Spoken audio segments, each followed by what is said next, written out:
I appreciate the invitation from Automotive News to speak today. I'm going to have a little bit of fun with this discussion, so you can see from my title, our green programs, red, yellow, or green.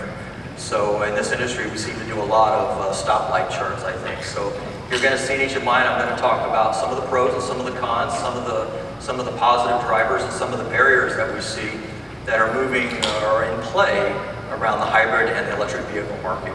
So that'll be the theme in which I go through, and I hope to provoke some of your thinking here about questions that haven't yet reached the headlines, at least that we haven't seen within Continental.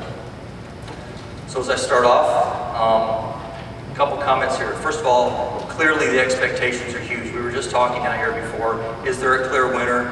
Continental certainly doesn't have the opinion, nor are we investing, our behavior certainly isn't driving towards one clear winner, but in terms of electrified vehicles, clearly there are some very big bets being placed, and there's a lot of investment and commitment being made today, both in terms of private equity and also in terms of industrial commitment and through the government. First of all, by our count, there's at least 30 companies globally that have made or announced commitments for various levels of hybridization or electrification. And secondly, by multiple numbers, depends on who you listen to, but on the order of 18 million vehicles globally. We'll use advanced batteries, most likely lithium-ion, by 2025, up from about 4 million in 2015.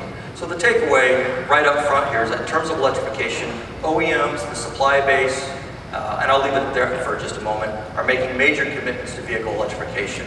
So we would say that this particular area is switched on. Bringing it now globally down to the U.S. The U.S. is investing to be a leader. What you see here, in the last few years, over $30 billion invested in this area to try and make the U.S. A leader, both in terms of manufacturing and I'll say to a little lesser extent in terms of demand. So first of all, you see $25 billion in low-interest loans that were offered a few years ago. A lot of this went into the manufacturing base, so for local or regional supply. $2.5 billion last year in the American Recovery and Reinvestment Act of 2009. The majority of that, I would argue, went to batteries, and that'll be the topic of my next slide, battery and cell technology. And then more recently, $5 billion just announced here at the beginning of this year on the Electric Drive Vehicle Deployment Act. And this specific amount of money is driven towards infrastructure.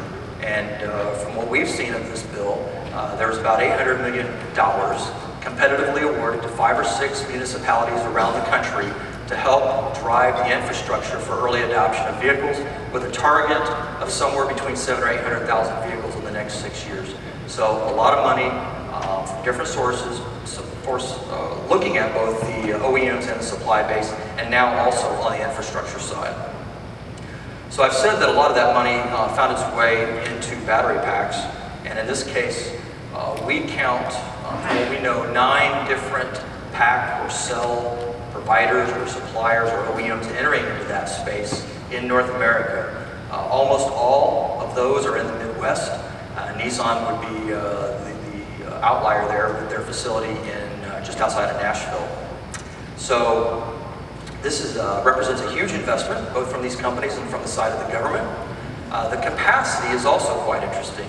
The largest of these providers claims that they can produce over 300,000 hybrid packs a year. Those would be hybrid battery packs. And by our estimates, when we add all this up in the aggregate and we make some assumptions, we see the opportunity, or we see the potential capacity in the next 5 to 6 years of over 1 to 1.5 million battery packs capable of being manufactured in the U.S. So large investment, full steam ahead, and a lot of capacity being installed for this market. Now I want to switch, I'll tie it all together at the end, but I want to switch gears for a second, and I want to talk about the market. And the reason I want to talk about the market, not just our customers as a supplier in the automotive and the commercial vehicle base, but the end market.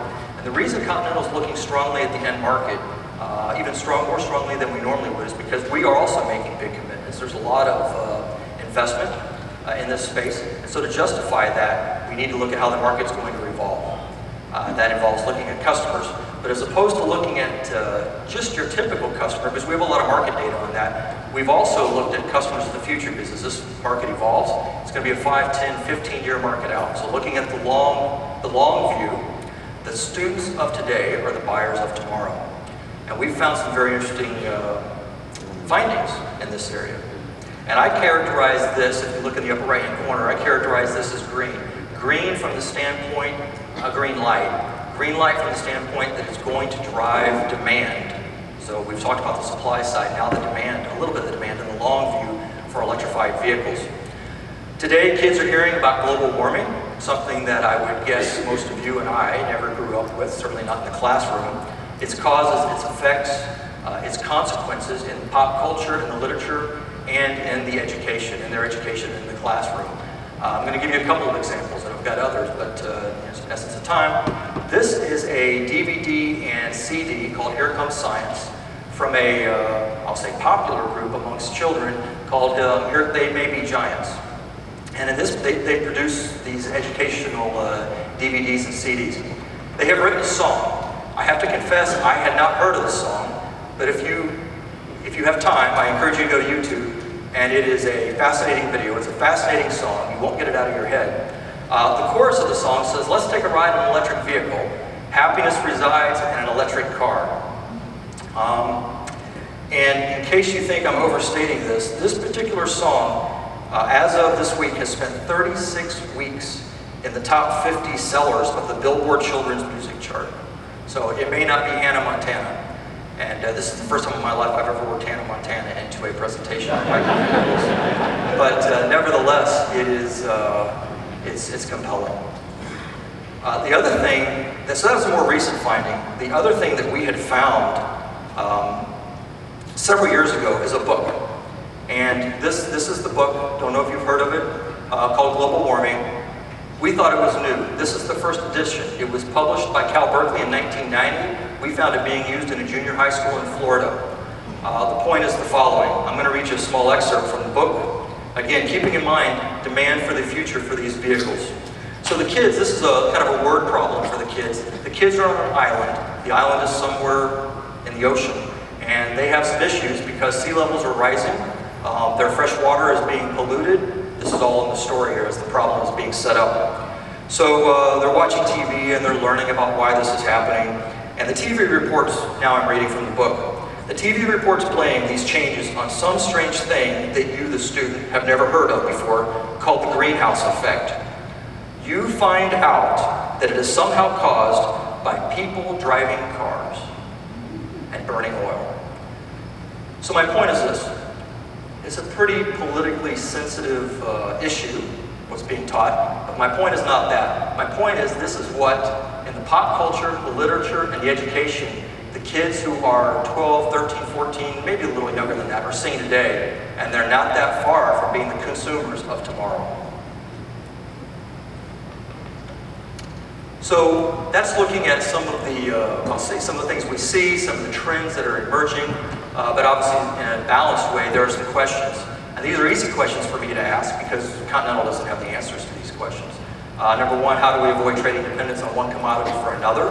Number two, how do we balance supply and demand, which I've just loosely touched upon?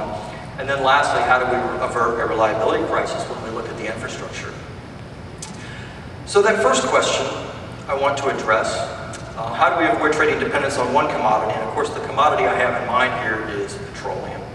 So how do we avert, or how do we get by having a dependence on oil, and particularly foreign oil from places like the Middle East or Venezuela that don't have a lot of love for the U.S.? Two examples here. First of all is lithium. Lithium, of course, is a key component in our lithium-ion battery packs, the majority of which is found in South America, and even the Chinese and Russian producers are finding it less expensive to secure their supplies from Chile and Argentina. So that is the first point to be made here. The second is close to home for Continental as we enter into the motor business, and that is the rare earth metals that are used in permanent magnets. 95% of those elemental materials can be found in China. Today, I know firsthand that my organization buys our materials for our magnets and the magnets themselves from Chinese suppliers. And the reason that's interesting, not only